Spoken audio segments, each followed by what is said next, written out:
esengaka brassard na biso soki monde mpe brassard ezalaka esengaka ba couronner pour soki otali moto atali émission na yo te on dirait azozala na mokili te. Donc pour la connecter il faut suivre mingi chaîne oyo. Abonnez-vous massivement.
Très heureux de vous rencontrer aujourd'hui, fidèles internautes. Merci beaucoup parce que vous êtes très nombreux en train de nous suivre toujours sur les antennes de DN-Show TV1 avec votre humble serviteur Kaksaka Dima, le motivateur de la presse congolaise. Comme je vous l'ai dit toujours, aujourd'hui, nous allons recevoir pour vous un parolier de marque aussi, au nom de Ibrahim Bakari. Ibrahim Bakari, c'est un parolier, c'est un écrivain aussi, il parle bien, il parle très bien, il écrit très bien. Donc, avec vous, nous allons recevoir directement notre invité d'aujourd'hui et je vous demande d'être vraiment branché sur les antennes de DN-Show TV1. Je vous demanderai aussi de s'abonner massivement sur DN-Show TV1. On se retrouve tout juste après pour recevoir notre invité.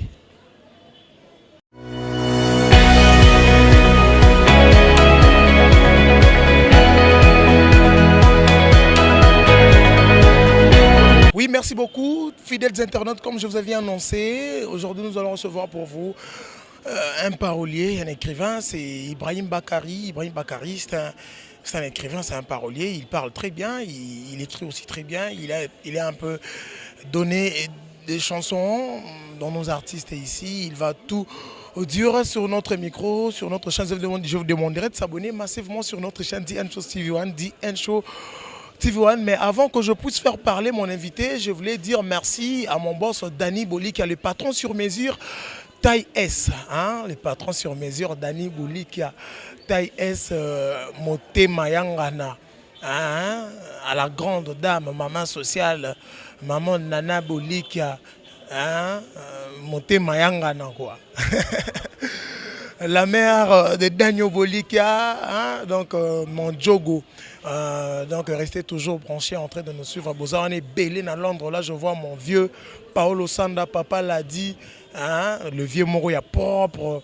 Je vois directement ma maman Pierrette Bobana et à toute la famille Sanda. Je vous salue, je vous love, je vous aime grave. Mon vieux Pati Toumba, le roi d'Allemagne, prêtre. Sans plus tarder, nous allons recevoir directement notre invité, Ibrahim Bakari. Bonjour. Bonjour mon frère, grand journaliste Mboro. Na ligne en tout cas, na vu des commentaires il y a battu sur internet.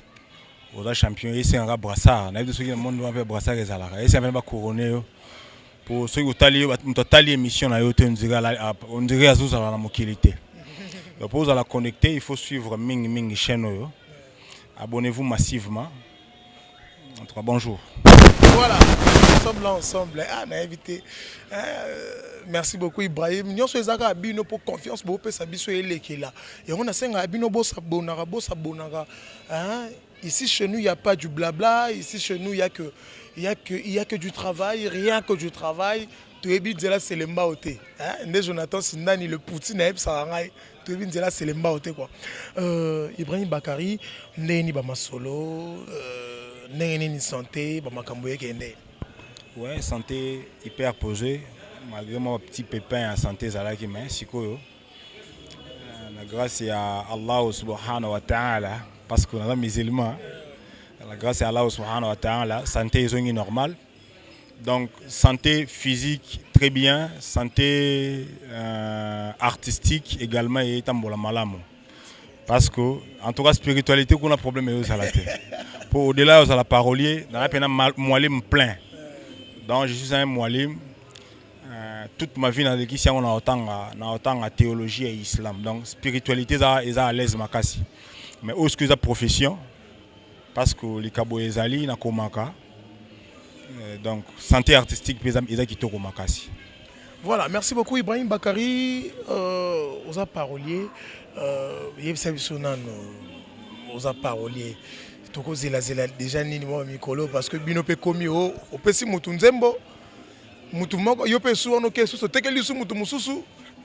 Ba déplique na ba Fabregas ba ko mo sona nzembo ezaki ya parolier tekeli ye tekeli nga. Nini il est quand entre bino ba parolier. En fait, le problème est vraiment la parolier. Le problème est dans la musique, il n'y a pas assez de gens sérieux. La musique est tellement amateur à tel point que honorera mingi engagement déshonorera engagement et pas la parolier. Vous comprendrez avec moi que même les producteurs mingi qui produisent la musique congolaise, pourquoi? Parce que les musiciens congolais sont mingi ingrat, professionnalité. Amateurisme et l'équipe de la musique na biso. Conséquence zani. Si on a été que l'on dit molanga toyoka ni pesa $100. Pesa $100. Si on pesa 50 et que 50 pour nos joueurs comme ko betanga bateau. Et que on a bi valeur ya produit ou nazana ngona osani. Na okene ko teka ngo ailleurs mais na yebi so mutu wana ko nzembo na elio na sola ona mutu X tellement solo libiente ya ngona emelio. Mais dis-moi na mpanzo to sola vraiment to sola. Parce que ça que na mutu sola ki biente na mutu solo li bako tutana mais intelligence peut y jouer pour parler à ça la texte ça les mélodies mais voix peut na intelligence ya koyé mandé ko créer différence c'est un peu ça intelligence et vous allez créer na musala mais plus banzembo et ko tutana dites-nous un peu et là qu'on y arrivera que yoza parolier nga za musicien na ebisio sela nzembo otekeli nzembo parce que mingi to comme considérer comme le koso na bino ba parolier tikana lo bango bongo et comme le koso plan moko oteki bo pesi no ba raison na bien sûr mais dites-nous un peu pouvoir wana ya que aussi na ki dia contrat na mutu ya nzembo après ça que dia moitié OK tekeli asu mutu tu vois pas que des fois ça gère pas na avancer mon amateurisme za mingi na musique na biso na pesi exemple belé ba tel ba professionnel té na coopérer na musicien mo boye ayebisinga nzembo combien na $500 ayebisinga te 500 te na pesa yo 250 tout se mettre d'accord à 250 mais à l'instant où tout so là zone 150 yango mais na ke so binga ipo pesa nga mbongo na ngetikala alingo ya manga sur téléphone te ndefera banda salo sikoyo mais na tuni ndefera pas ndo salo bon. Parce que Toyoka, ou teke la peut faire banzembo pour ne pas mâcher le verbe, ou teke la peut faire banzembo belé. Est-ce que faire pas béni ça au bon? Te faire béni ça gâté. Zala bref toi solo la té, Bakarito solo là. Parmi bato solo ça bien dans ma musique. Donc faire un appel moi bato solo ça malamu.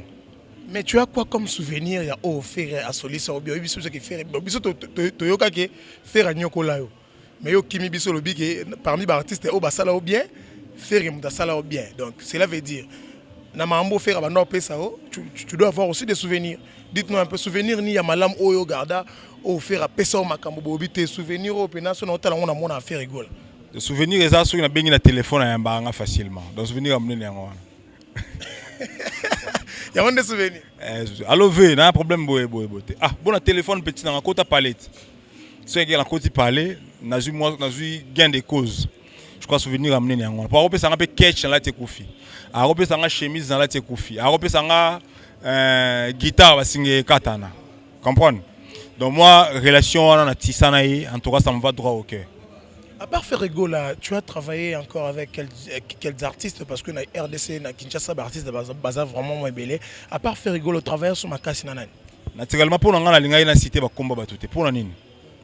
C'est comme si on a ça la plus promotion. Il y a ben. Et ça promotion, c'est juste, ils appellent CV Nao. Vous comprenez? Ils appellent CV Nao. Bah tu peux pas que non, mouton total à travailler na boue, bah oh pénon, bah ebioté, bah on me qu'on peut découvrir yo bah ah Nzembo pénon ah Ibrahim Bakary Mutakomango ah c'est un très grand parolier. Donc on a travaillé dans Mission Belé, entre autres Baris Matadien. On a travaillé dans Déplique, on a travaillé dans Héritier, on a travaillé dans BCBG. Donc, BCBG tout entier.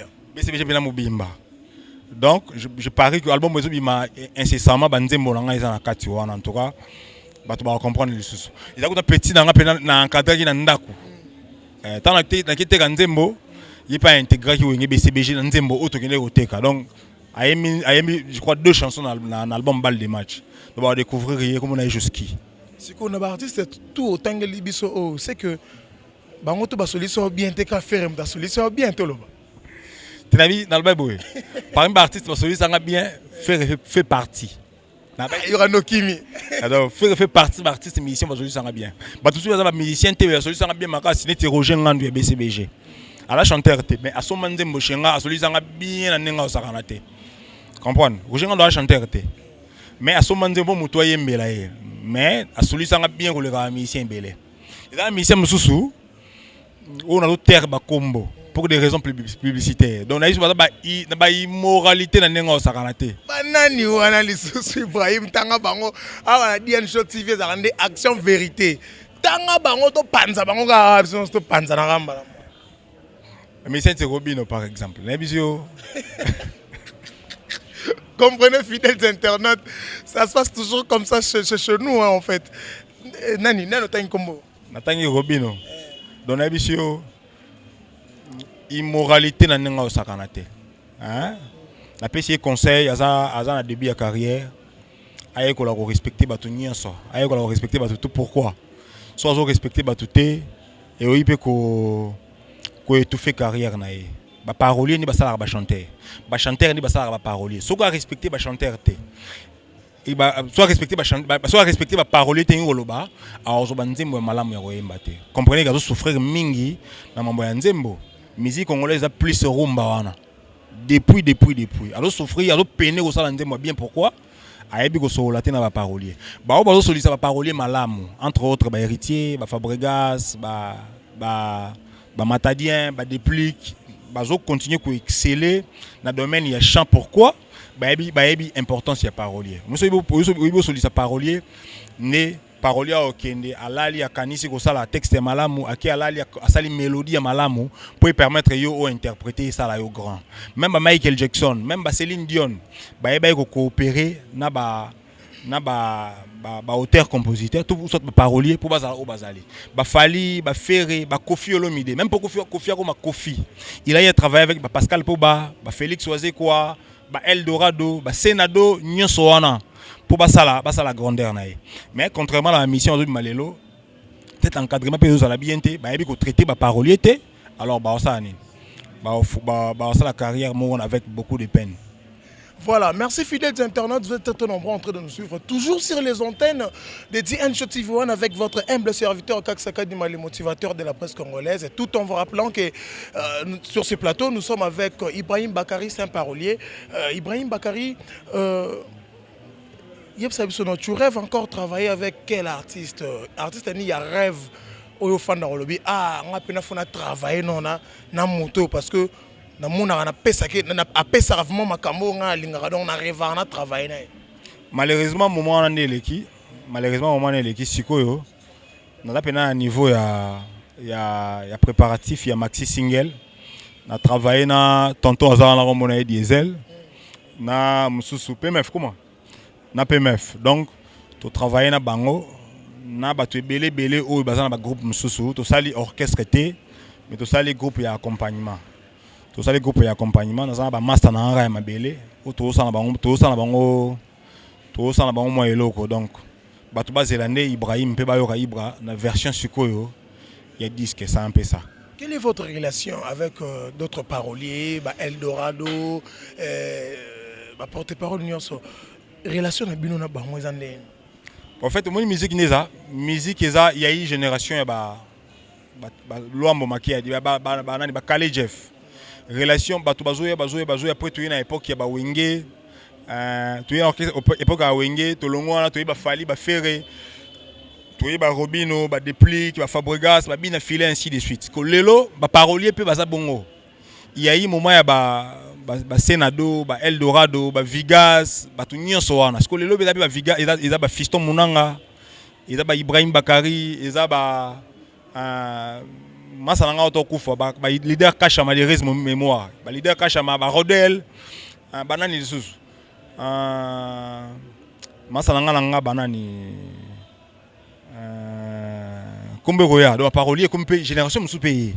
Après un temps biso to roleka qui marque so boza ba rando mona kombe ki. Non non to le kana biso to le. Là vraiment parolier munene. Na banze mboteka, asali ba vieux chinois. Asali ba Mosisi na Kofi, asali ba 6e chantier na Kofi, ala parolier munene. Léon Nganga donc, Léon Nganga, je n'ai rien contre lui. Voilà. Ba grand parole ba Léon Nganga, ba parole comme parce que génération on a payé. Après un temps, c'est au le cas, batumsu ba le sous ainsi de suite. La musique inde était le matin. Qu'est-ce qu'on peut entendre déjà par rapport à programme nayo Ibrahim Bakari pour le moment tout qui Azan a cité tu ba plan déjà Sili, tout cause lango déjà quand pour ne pas yo ki yo boy bazan bozana pour ça yo consommer yo. Donc dites-nous un peu tout cause lango quand ba pesi moi monda na champ.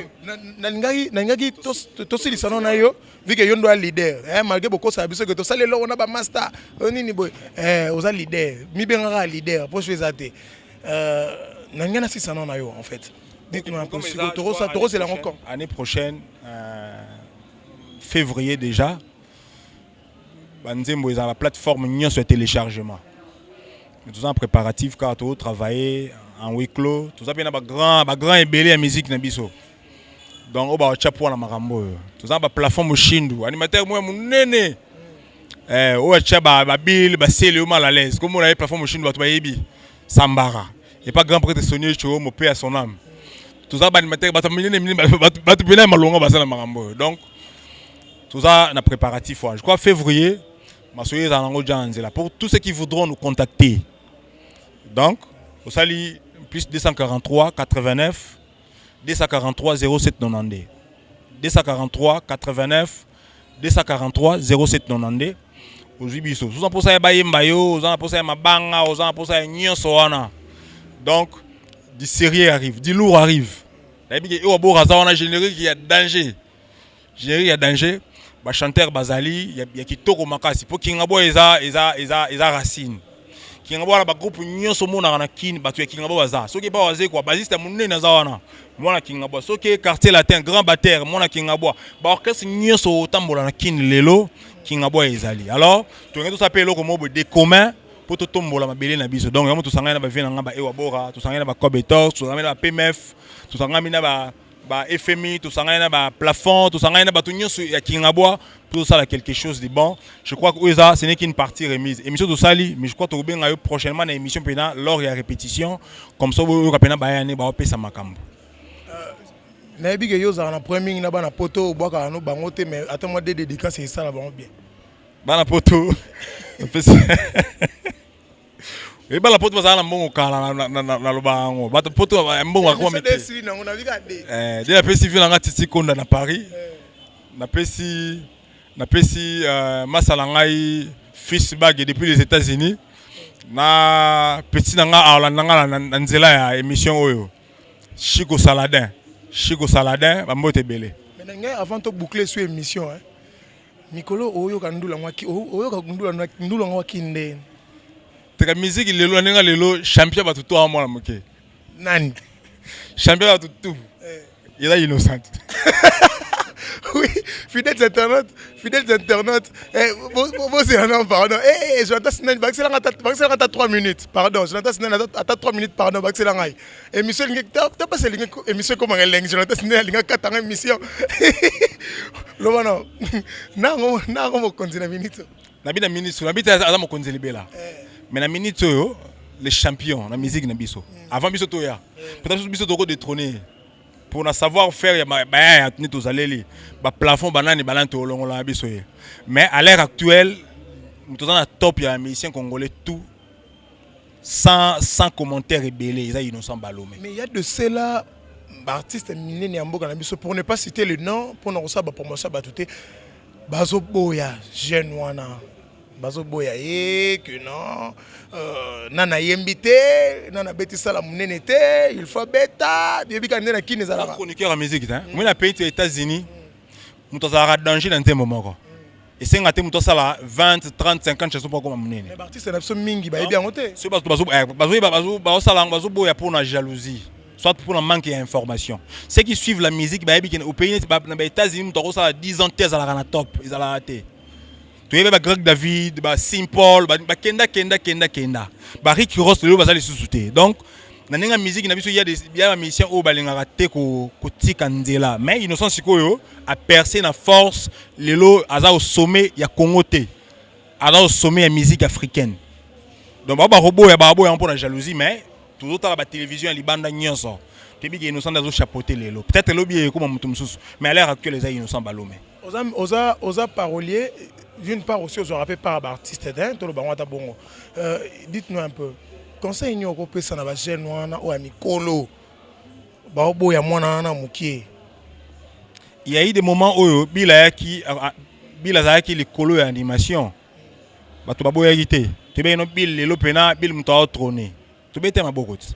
Est-ce que Bill prend un niveau na reçoit na innocent? Té, na tam su Bill ba motif na habité, ba raison ba tenana ba boutissant ba rankino na habité. Mais dis-moi, nga na connaissance na ngai. Ni na mona musique etambolela. Innocent na ba Afro Congo na elelo, akumbi drapeau ya Congo très haut place Bill akumbara ngota msusu na 2002, na 2004, na 2019 Bill akumbi ngote. Na 2019 fallait même ngote, na 2019 faire même té, kofité. Kofi azoa ba 4 couronnes na ba trophée azoa ba 4 trophées na Kora ils avaient Kofi na temps mais lelo c'est Innocent Balomé qui hisse très haut les drapeaux congolais donc nous devons plutôt l'encourager toi encourager ba jeune ozo lelo to tika ko étouffer ba tout dans la sens terre so tozaki série na mboka na biso so tozaki série na mboka na biso mais ba vieux wana tout au monde na banga ko ba producteur banga ba sa ba label ya ko accompagner ba talent mais puisqu'ils sont jaloux ba oui ko sala ngote ba zo étouffer ba tout comprendre ceux qui mutalongwe pas ya wera okeli ekanda ceux mutalongwe pas jiba siliki ceux mutalongwe pas kofi siliki c'est parce que il veut s'éterniser na makambo base la raté makambo ki mabango hein il faut batika musique avec honneur que tu es wera alongwa na épée na musique a comme cinéaste wera alongwa musique comme producteur et ko bana ko honorer bango makasi ba on a respecter en lieu place et comme à niveau na ko la succès na nani na innocent o ya na age tam susu ya Marco 6 ya falité Marco 6 a en mokolo na ye comprendre to respecter Fali to respecter Fali pour la union sociale et musique to respecter ba o union sociale qui mais tant on peut innocent au salon to betele maboko et ça la mabete ça la fierté musique congolaise. Et sa fierté, il y a musique congolaise, Ibrahim Bakari à lui. Mais il faut te Banoko. Merci beaucoup, Jonathan. C'est le Poutine de la presse. Dans moins 3 minutes, on peut signer. Yonde na longolo na marambo ndeni ndeko. Malamu. Combo na batunya so balanda. On a diesel FB la voix hydraulique, esprit de grandeur. Donc Nazara penega il y a pire nga parole à comment toko il y a autre zana et tout travailler toko li sara maele quoi bozana ye ou bien yende leader to zala na e dans soka la muji to zana e mambo zela no lelo soki contre ye hein contre ye mutu fa signer bino tu bo ke cha mokolo to kuna ou bien okende ye mo te na poser te pardon Bakari. Bon, Matoza à la belle, vous Matoza à la belle, donc to soutenir Batou. Donc, ceux qui yo aux huit marambo, to y a pas na yo, to dembeli. So PMF pas huit marambo, to y pas PMF, to dembeli. Donc, bisoma esprit à jaloux, vous mettez à la rater, net tout le monde à place misusu. Donc, biso est à la rater vraiment. Biso tchane musala liboso. Donc, on a toyoka makambo ango, parce que y a un de makambo.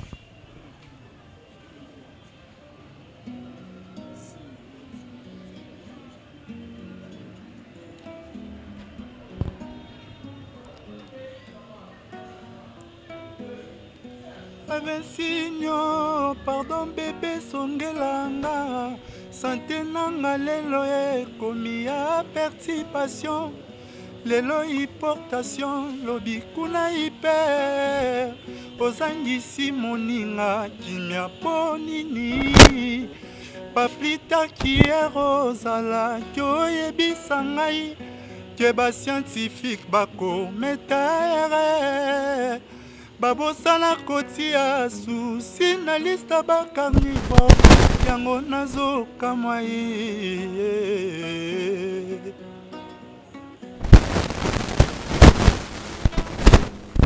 Revensigno, pardon bébé songelanga. Santé nanga lelo ekomi ya perturbation. Lelo importation, lobi kuna hyper. Ozangisi moninga kimia ponini. Pas plus tard qu'hier ozala kyo yebisa ngai. Que ba scientifique bako metere. Babosala kotia susi na lista ba carnivore. Yango nazo kamwa Métamorphose tseki mbinsona papillon. Elandi yanga nsotoro. Elongolinga na eta. Ya peta bodo komisi. Ngambi yoto. Iyo yindi sanga molimo. Soto mabanso na litati susi. Lelo sali deflexion. Yo sali la mongunara. Yo cible soto langara. Je suis ma fille, la maman oracle. Na fefe. Ya boss Enrique Kambale. Mais on parle c'est. Oui, merci beaucoup. Merci beaucoup. Merci fidèles internautes. Kunga.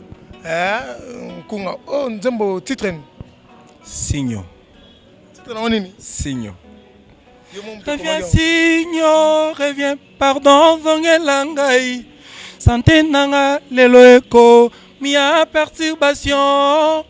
Lelo hypotension, lobi hyper. Ozangisi moninga ki nyaponini. Nana chanteur te. Voilà, merci beaucoup. Fidèles internautes, nous sommes déjà presque à la fin de cette émission. Merci beaucoup. Vous étiez très très nombreux en train de nous suivre toujours sur les antennes de DNShow TV1. On était sur ces plateaux avec Ibrahim Bakari, c'est un parolier de Grand Kunga. Et Salami, ça dit que bientôt à consommer, biloro moro ya bien, biloro moro ya sika quoi. Donc je vous dis merci parce que vous étiez très très très très nombreux en Angola, en France, en Londres et aux États-Unis, au Congo Brazzaville et ici aussi. En République démocratique du Congo, en train de nous suivre parce que AAP Batal Arabiso, DNShow TV, AAP Batal Arabiso, na Kinshasa. Merci beaucoup Jonathan Sindani qui était là. Merci à Poupon Mobengo. Ibrahim Bakari, merci beaucoup. Merci grand prêtre. Dans la ligne à la prochaine occasion, tu coutani pina la répétition. Hein, côté mbiaka bazali. Pour que ces aboué, tes la belle peine sangisi, limiter mobimba.